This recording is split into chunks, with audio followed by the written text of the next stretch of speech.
Hello, everyone, and welcome to Alpine Learning Group's Innovations in Autism series. This webinar, The Power of Play, is one in a series of free webinars presented throughout the month of April. At the close of the presentation, we'll share a QR code so that you can learn about the other presentations in this series. I'm Dr. Bridget Taylor, co-founder and CEO of Alpine Learning Group. And for over 30 years, I've had the pleasure of working alongside a group of innovative and compassionate leaders in the field of autism.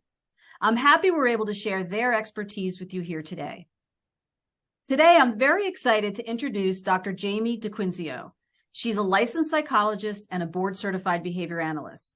She'll share information today on play techniques for parents to promote essential skills. Dr. DeQuinzio, take it away. Hello and welcome. Thank you all for coming today. I'm excited to share this topic with you, an important topic about play. As Bridget said, the power of play techniques for parents that promote essential skills. Before I begin, I just want to make a quick statement on videos. This presentation does contain video recordings of parents and teachers and children. Consent was provided by the legal guardians of the children shown in the videos. So please do not use your personal devices to record or take pictures of the children shown in this webinar. Additionally, our colleagues at Rethink Behavioral Health have agreed for us to use their video, many of their videos actually, for instructional purposes. And in these cases, the videos will include a voiceover explanation. You can go to Rethink Behavioral Health for more information on their services. I want to begin by describing who this webinar is for. This is for parents of young children who might already have a diagnosis, who might be in the evaluation process already, or for parents who are concerned about their child's development for any reason and perhaps have not started the evaluation process yet. It could also be for parents who are not concerned in particular about their child's development, but who would like to learn more about play and how to play with their children and the importance of play in developing essential skills. Here is our agenda for the time that we'll be together today. I will start by discussing why play is important. Why are we talking about this topic? I will also cover what I'm calling 5 play basics. These are important factors to help you prepare for play and general techniques to help promote successful play with your child. The specific teaching strategies I will focus on today are incidental teaching, modeling and imitation, video modeling, and activity schedules. And then I'll end with some final helpful tips, and of course, the opportunity for you to ask questions or for us to review the questions that you've put into the question and answer area. So let's begin. One of the most important lessons for your developing child to learn is that interacting with other people is meaningful. And that's because most of learning and development occurs within a social context. And play, our topic today, is a social context within which many essential skills can emerge. And most importantly, as you will see today, play is a context within which many essential skills can be taught. So what do I mean by essential skills? I'm referring to social and communication skills, but also functional and meaningful engagement in leisure skills, which can compete with behaviors that might be undesirable. Further, play also helps to develop gross and fine motor skills, as well as cognitive skills. Teaching play can also help your child expand their interests and in turn, their personal enjoyments and allow them to learn activities that can improve family integration. So for example, you might teach your child to stack blocks and then the whole family can play a game of Jenga together. For autism specifically, there can be deficits in play, as well as social and communication skills, thereby limiting opportunities to learn from others and within the social context of play. Children with autism may engage in repetitive or non-functional play with toys. They might show difficulties with pretend play, symbolic play, or socio-dramatic play. and they might show difficulties by watching others play. So as parents and caregivers, learning how to play with your child and how to teach play skills to your child can be an important part of your child's intervention program and an important way to help support their development.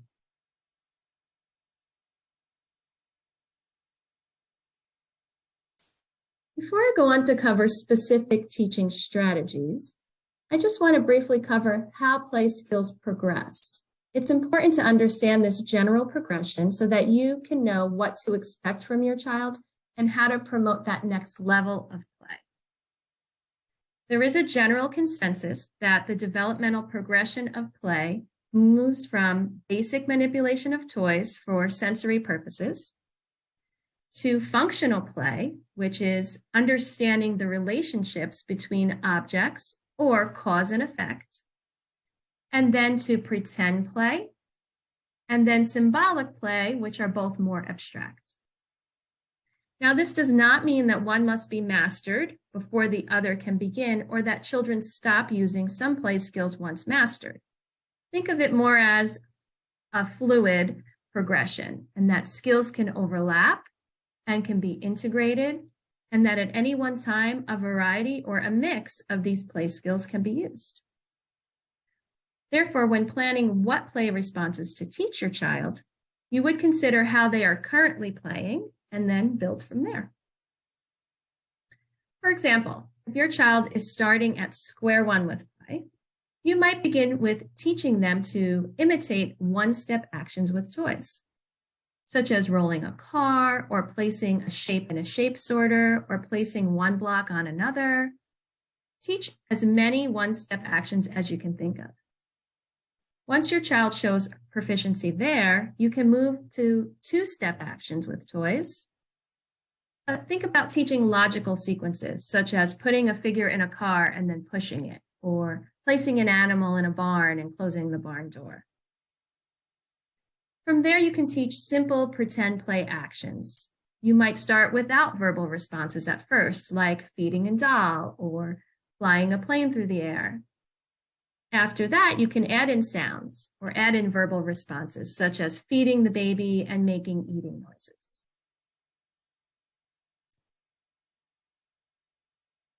Throughout the presentation today, I will refer to these 5 play basics.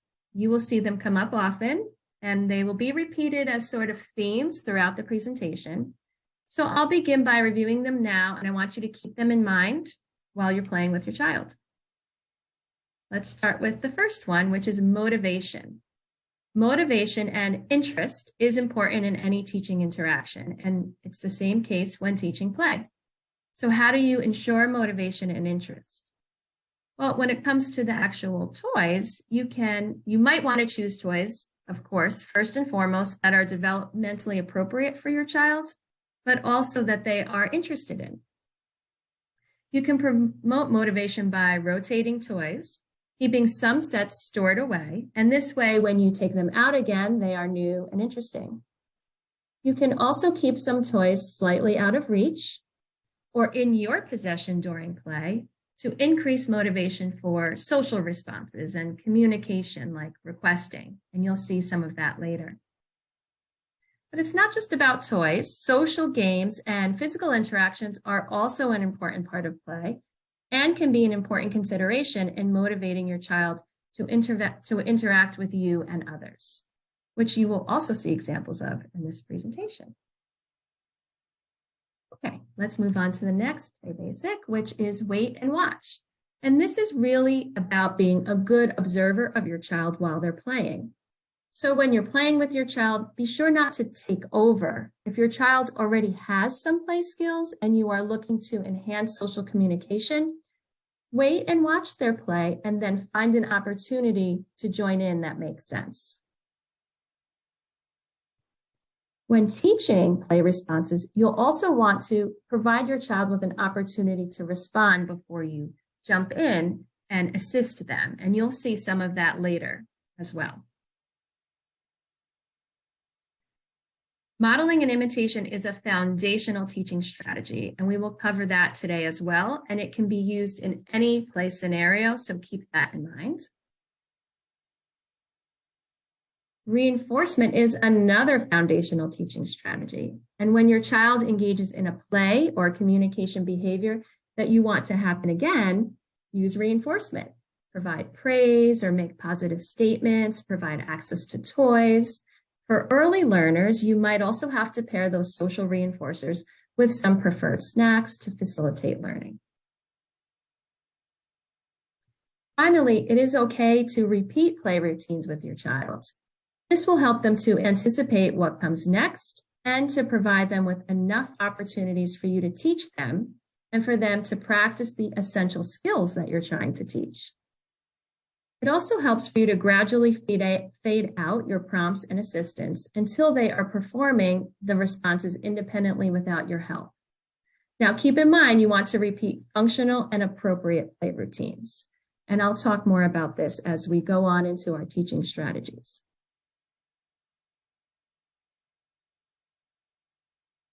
So let's begin with our first teaching strategy, incidental teaching.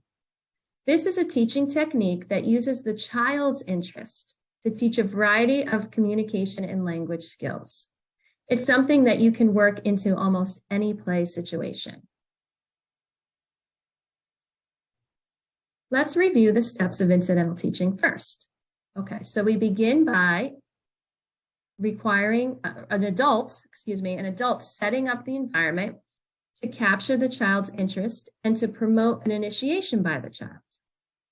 So adults might arrange items so they're out of reach. They might manipulate a toy in an interesting way or pause an ongoing activity. When the child shows interest, the adult can model the social or communication response that they want to teach. When the child responds, the adult provides the item or continues that activity as the reinforcer. And repeat this as often as needed until the child does it on their own. Here's the first video of our presentation. So this describes and shows different ways to set up the environment for teaching using incidental teaching. Let's see. There are many ways to set up the environment to encourage your students' interest. For example, start a preferred activity, then abruptly pause or interrupt the activity. You can also give the student an activity with part of the activity missing. What color is next? Or you can place preferred items on a high shelf that he cannot reach. You can also place preferred items in a see-through container that he cannot open. It's cooking. You can block access to an activity. I don't want to play. You can consume a preferred snack in front of the student and wait. These are good. Or play with a toy in front of the student and wait. Look at me, I'm so pretty. You can also manipulate things in the environment, such as turning down the volume.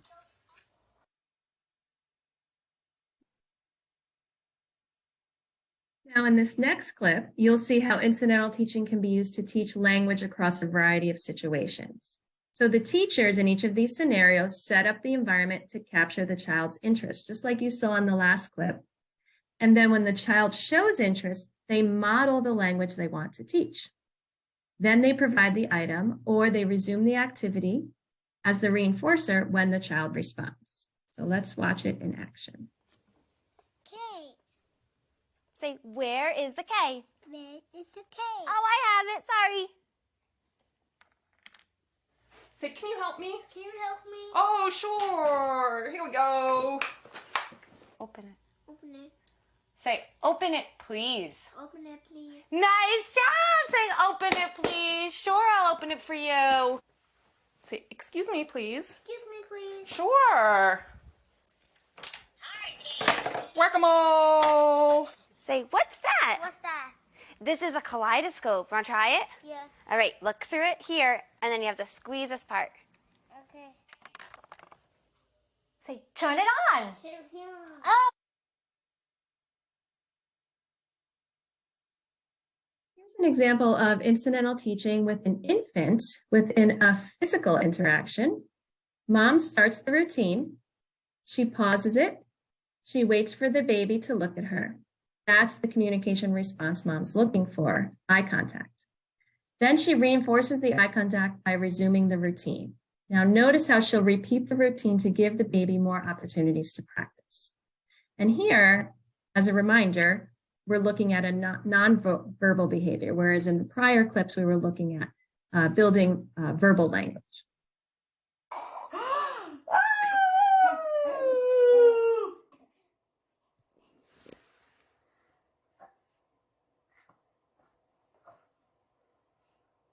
Oh, you want to do it again?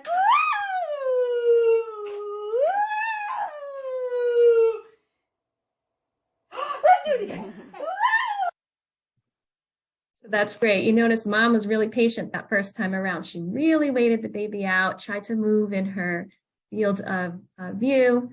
And then that second time, the baby got it a lot faster. In this next video, mom and toddler are stacking blocks and mom has the blocks. Mom uses this as an opportunity to teach requesting. Once the child engages in the communication response, mom provides access to the toys. And notice how mom models the response that she wants the baby to engage in. Good job. Here. You want more? Mama. Look, see more. Okay. You want a red one? Mama will do red too. Bless you. Red too.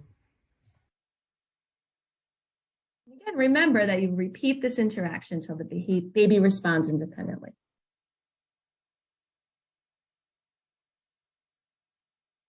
Our next teaching strategy is modeling and imitation.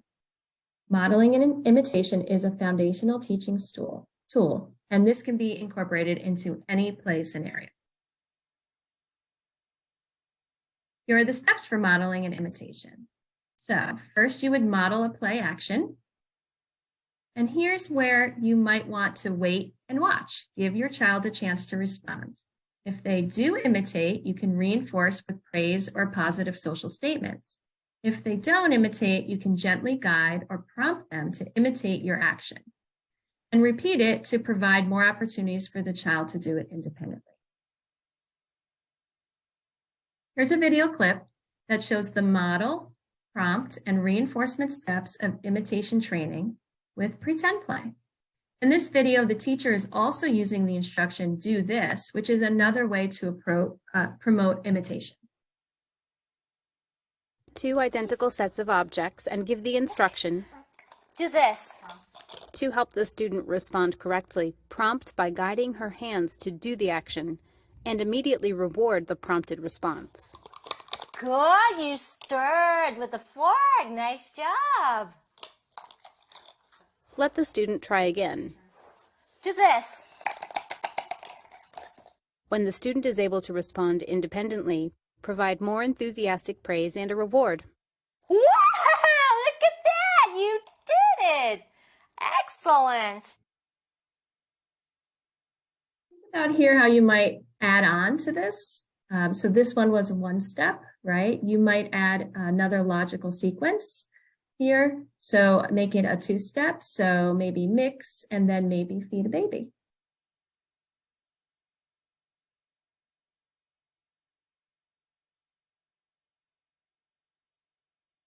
Here's another one. The teacher models a simple play action and vocal response with a car and uses prompts and reinforcement to help the child learn to imitate. Now notice how the prompts are faded until the child can engage in the play response without help. Beep, beep.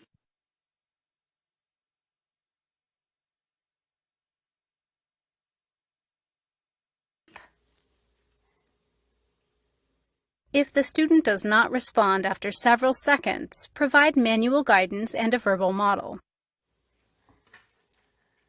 Beep. Beep. Good, Timmy. Represent the trial and allow the student to respond on his own. Do this. Beep, beep, beep. When the student responds independently, provide praise and a reward. Good for you, Timmy.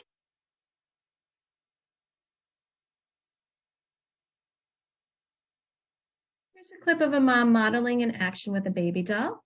She gives her baby the chance to do it by handing the doll to the baby. She waits for the baby to respond, and then she praises and makes positive statements when the baby imitates. Now, in this video, mom didn't have to provide any prompts or reinforcement, but you can do that if your child needs some assistance as well. So you can do that by gently guiding the baby to imitate your action. And as we talked about before, then fading the prompts. Look at my baby. You want to rock the baby? Oh, nice baby. Look at.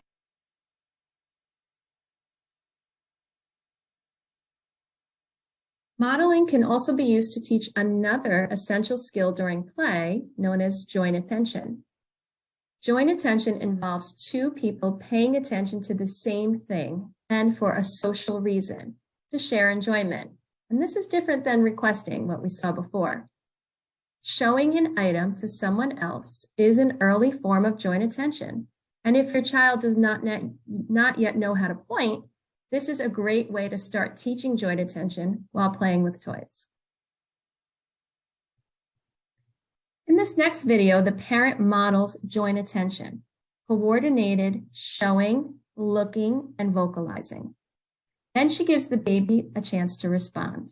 Notice how she waits. She doesn't jump in too soon. And then she responds with a positive statement when the baby imitates. And again, if your child does not imitate on their own, you can use prompting and reinforcement and repetition as we've discussed in previous slides. It's a princess. Look how pretty. Okay, Maddie's turn.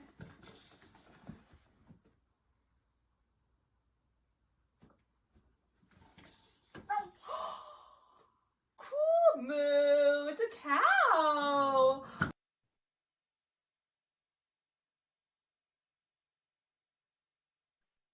Modeling and imitation isn't just about teaching your child to imitate you. If your child does something productive in play, you can imitate your child. This helps them to learn the back and forth nature of a social interaction. And it can help improve their attention to you and provide an opportunity for a social interaction. If your child's doing something unproductive, model something more productive and encourage them to imitate you in the ways that we've discussed.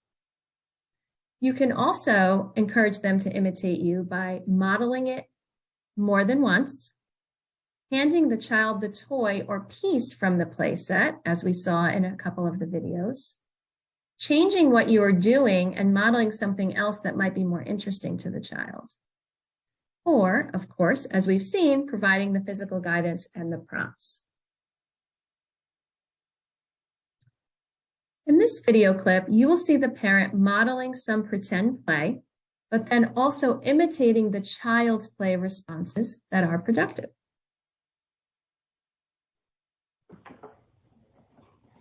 What are we going to make? Strawberry? What is it? A hamburger. Is it a hamburger? Where's the juice? Juice. Strawberry juice. Yeah. Mmm.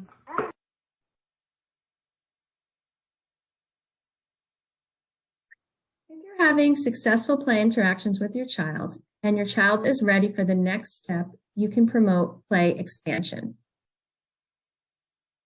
Here's that same video from before, but at the end, the parent encourages play expansion by adding a play agent, an action figure. She waits to see what her child will do and then follows his lead by imitating feeding the action figure. Again, if your child does not engage with the action figure right away, remember that those steps to teaching imitation can be incorporated here. And they can be incorporated into any kind of play as you've seen up until this point, and pretend play is no exception.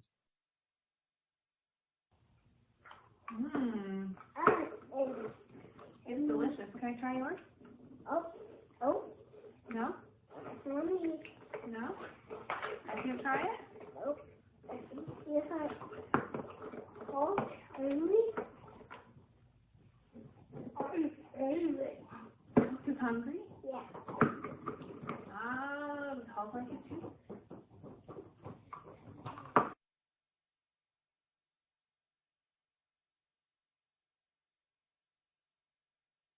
With smartphones providing easy and fast ways to create videos, video modeling is a teaching strategy that parents and caregivers can take advantage of. Also, if your child shows interest in videos and has a history of imitating videos, this might be a really good option for teaching play skills. So here are the steps for video modeling. First, create the video model. Tailor it to your child's play level and interest. It could be as simple as stacking 2 blocks or petting and walking a stuffed animal puppy to more complex sequences like dolls preparing and eating a meal. Have your child view it and then give your child the same toys that were used in the video. Wait and watch, give them an opportunity to play. And if they need some help, you're going to provide prompts. Don't forget to praise and provide access to tangible items if needed. Of course, you're going to repeat this, provide lots of learning opportunities, just as you would with the incidental teaching strategy we reviewed and the modeling and imitation. In this next clip, you will see the use of video modeling to teach play. The child views the video model, engaging in some play responses with toys. Time for the park. Beep beep. Whee! Up, down, up, down. That was fun. And then the child's given the opportunity to play with those same toys. As you can see, this video model was likely made before smartphones, but it's still really a nice example of video modeling.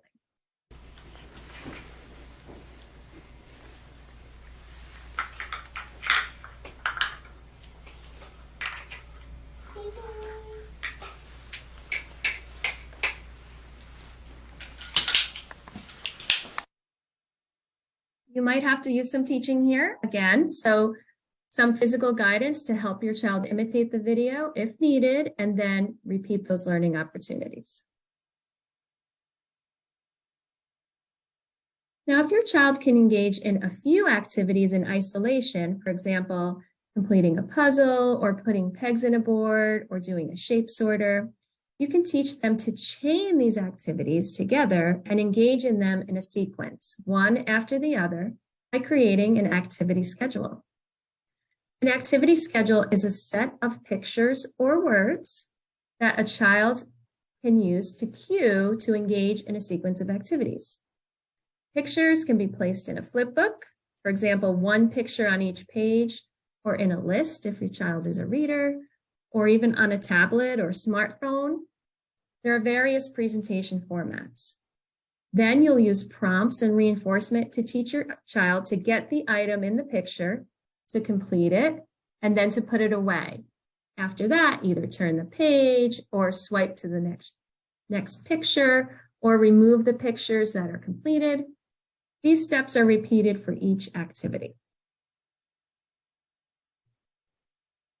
Here's a video of how to teach an activity schedule. This video shows how prompts and reinforcement are faded, and the child at the end of the video is completing the activity schedule without assistance. This improves independent play and promotes appropriate engagement. Fade your prompts by providing physical assistance at the elbows rather than the hands or wrists.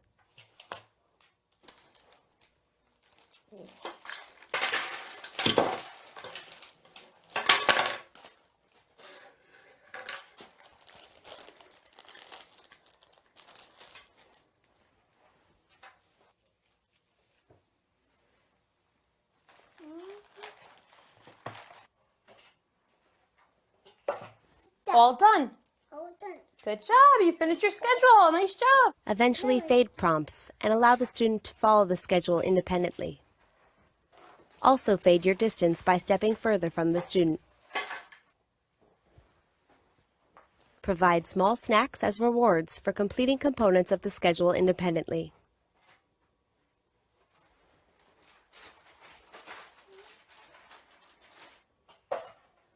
When the student completes all steps independently, provide praise and a reward. Nice job. You did your schedule. There might be some toys that your child has at home but does not know how to play with. So I'd also like to focus on how activity schedules can be used to teach a child how to play, not just what to play and in a certain order. In this video, a child is using an activity schedule to learn the order in which to arrange and attach blocks to make a flower. Present the photo schedule and state an instruction to build a model. Okay, Manny, it's time to make your flower. Immediately prompt the student by manually guiding him to open the book, point to each picture,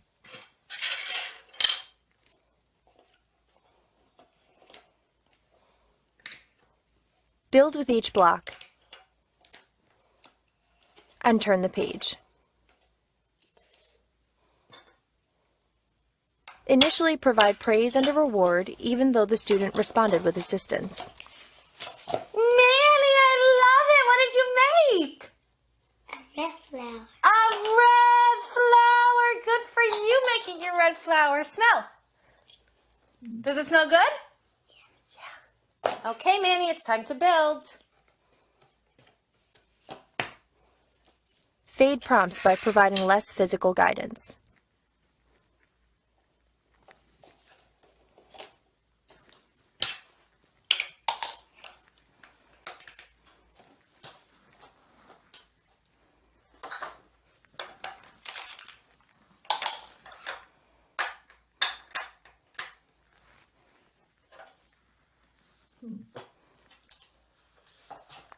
Wow, Manny, high five. Eventually fade prompts completely and allow the student to build the entire structure on his own. It's time to build. You can also provide tokens as a reward.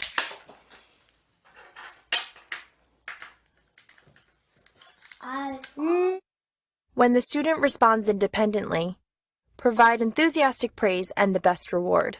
Nice job, Manny. Done. Excellent. And look, you got all your stickers, so you can go do the rocket. Go ahead. Go do the rocket. Excellent.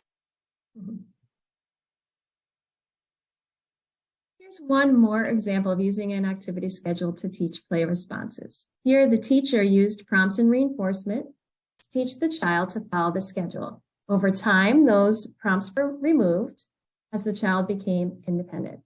And this video shows independent play, a child building a house.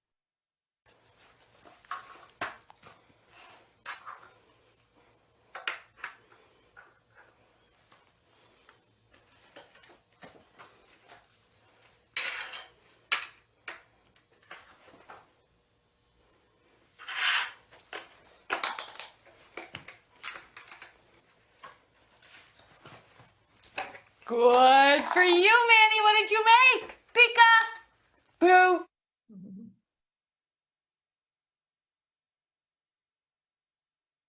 So I hope that you'll be able to take these strategies and implement them at home with your children. And that after viewing this webinar, you can start to imagine how you might promote language and communication within play routines, and also how you might teach new play responses.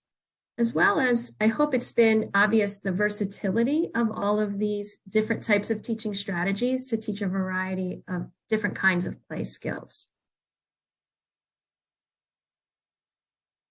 I'd like to end by reviewing some final tips. So the first one is the goals. Think about the goals of teaching play. So do you want your child to learn to play independently? In that case, you might think about using activity schedules or video modeling.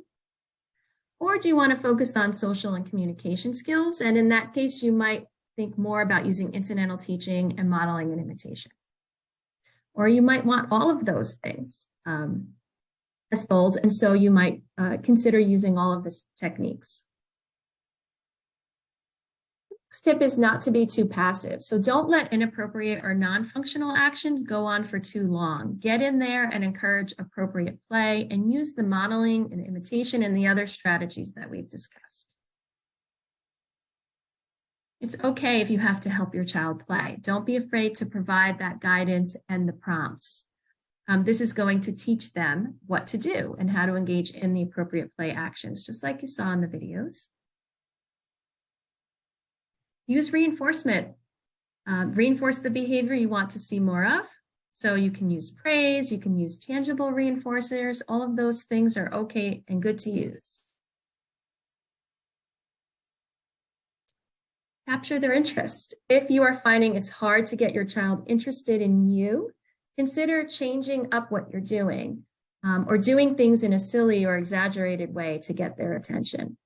That's particularly helpful when you're using the modeling and imitation and teaching joint attention as well. Avoid talking too much or saying so much that your child doesn't have an opportunity to do or say anything. So remember that one play basic of waiting and watching. Sometimes it makes great sense to give your child, wait and watch and give your child the opportunity to respond. Along the same lines, you don't want to provide too many instructions, or you don't want to be giving constant instructions during play or ask too many questions. So taking turns is a good idea, but you don't have to make turn taking exactly equal. And I think in one of the videos I showed before with mom and child building with blocks, the baby had a few opportunities to build, and then mom maybe just took one turn.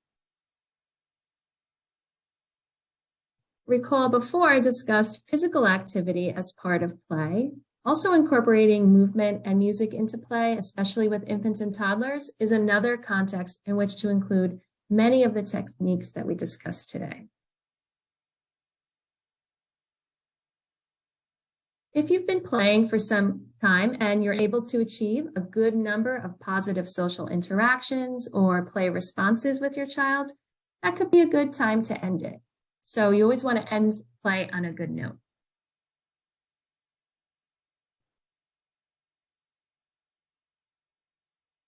Monitor how often you use electronics in front of your child. Just keep in mind that if your child sees you constantly or often with your head down, that could limit opportunities for them initiating play to you and social interactions with you. And most importantly, of course, it's play. So have fun with your child, channel your own inner child when playing, try to keep it light and enjoyable for all. Here is a final slide I wanted to show with just some resources. These are really handy and useful and easy to follow manuals or short books that have been created by a variety of authors in the field of behavior analysis, all based on empirical evidence, all evidence-based behavioral interventions for young children with autism, activity kit for babies and toddlers, reaching out, joining in, activity schedules for children with autism, naturalistic and incidental teaching, and ABA visualized. I used some of these in preparing my presentation today, and I just wanted to share this with all of you. Here are some of my references for today. Thank you, Dr. DeQuinzio. This was such a great presentation filled with such helpful information. Here we have a QR code for you to scan to learn about other presentations that will be up and coming in the series. All webinars are recorded. Feel free to scan the QR code and pass this information along to others who may be interested.